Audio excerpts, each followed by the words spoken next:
Oh my god, guys, I've been trying to get a vlog out about this GoPro Hero 4 Silver for seems like forever now, but I can't get my gear to work. So here we go.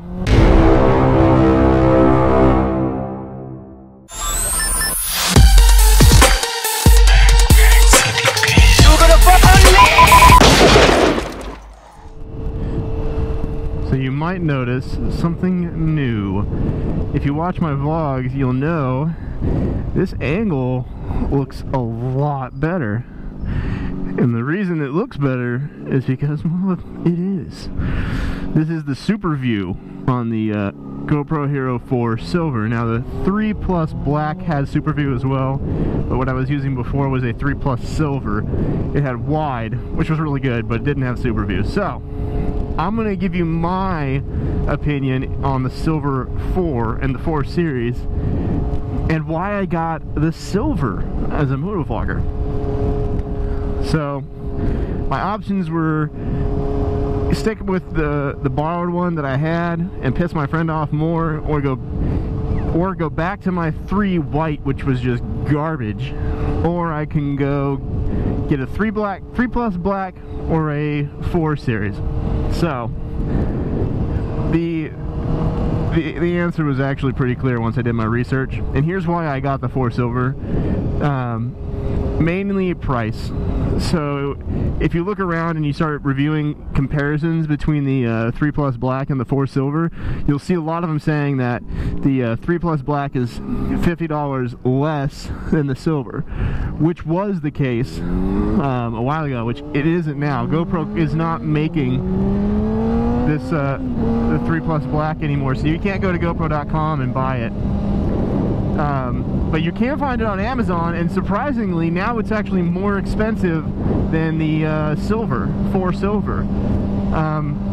At that point, I was like, okay, you know what, the Silver it is. So the Silver comes with pretty much all the same features as the 3 Plus Black, but it doesn't come with the Wi-Fi remote, which in my opinion, don't care. It does come with an LCD screen on the back, not a backpack like you would think, but it comes with it in the back, which is pretty cool. I didn't think it was all that great, and if they had a version that was about $75 to $50 less that didn't have the screen, I would have bought that instead.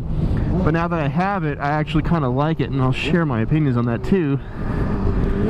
So the quality on this is awesome. The resolution is fantastic. You're looking at this right now in 1080 at 60 frames per second. It's so smooth, it's so great. And that SuperView for a motovlogger is really, really good, because now you can see like my hands on the handlebars while my head is in its normal position, as well as where I'm going. You're not losing any view or anything as well. It's fantastic. So that screen, I didn't think I was going to need it. I wasn't going to like it, and it is touch. It is a touch screen. So it's really cool and easy to use. It's nice and easy to set up the camera and change the settings from there instead of having to connect it to the app or use that tiny little screen on the front. It's definitely an improvement.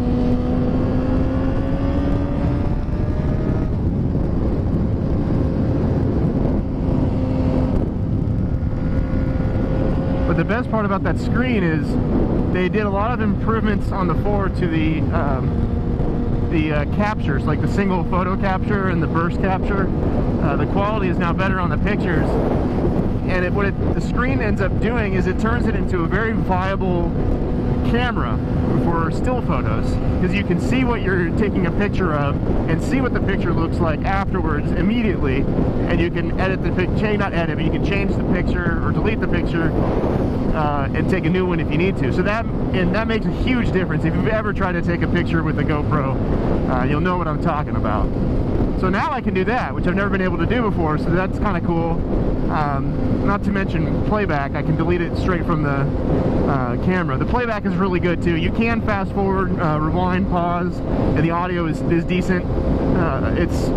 it's pretty cool. I actually I'm glad now that I have the screen. It was worth the money, in my opinion. And really, it was $100 less than the black. And there's no way on earth I'm going to be shooting in 4K for vlogs, because you can't watch that. I can't edit that.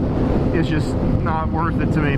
So the silver was a fantastic way to go. Now, having said that, there is a major flaw, in my opinion, with the 4 Series that I Googled, and it's not really well known, it's not really out there, but here's the problem. Before, on any other GoPro, to take the video off the GoPro, you would take the USB cable and plug it into the computer. Some people would take the micro SD out and plug that into the computer, but it's the same thing, right?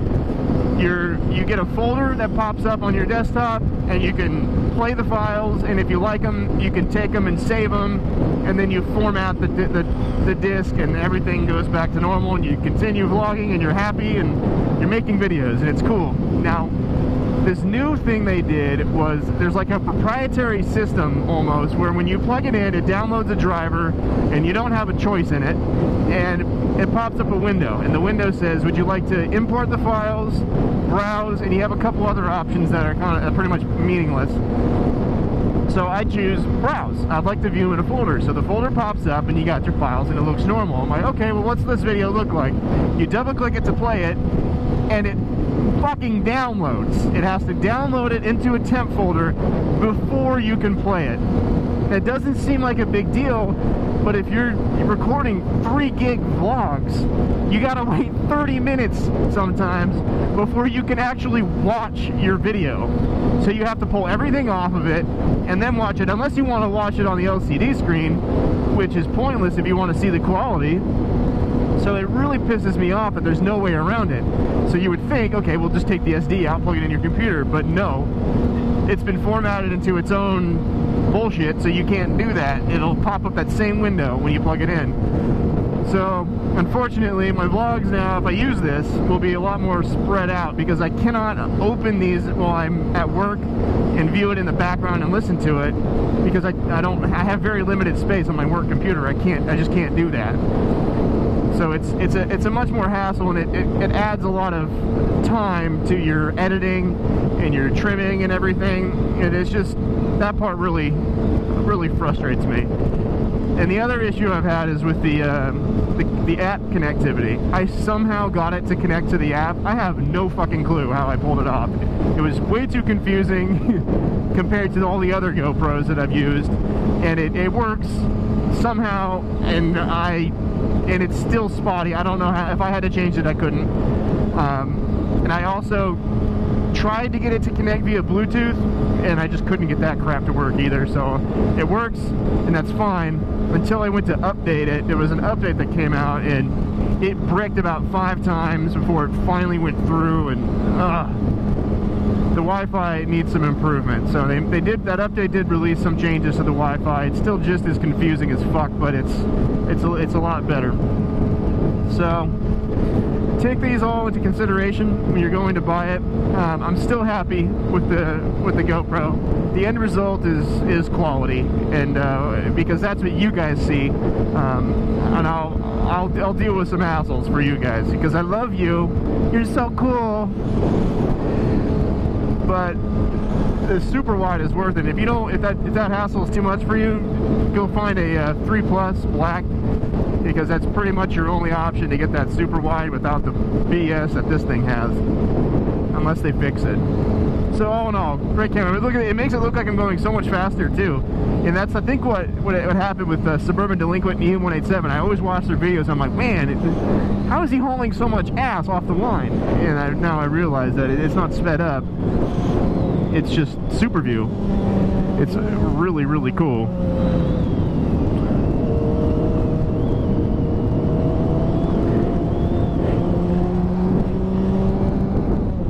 And since I have an idea of what you're looking at, I almost feel like Suburban Delinquent or EM187. I feel like him now. I can almost do like the finger guns. No, I can't. I'm not cool enough. Anyway, thanks for watching. If you're not a motovlogger and you found this because of the GoPro issue, a lot of these things are pretty universal. It's not only motovlog specific. So, and if you like my stuff, there'll be plenty of it coming out. So go ahead, subscribe, like, comment, share, add feedback. And if you have any questions, I'd love to answer them. And if you would like to try something with the camera and you'd like to see it, I would totally do that as well. So leave your suggestions and everything in the comments below, and I'll talk to you guys later. Peace.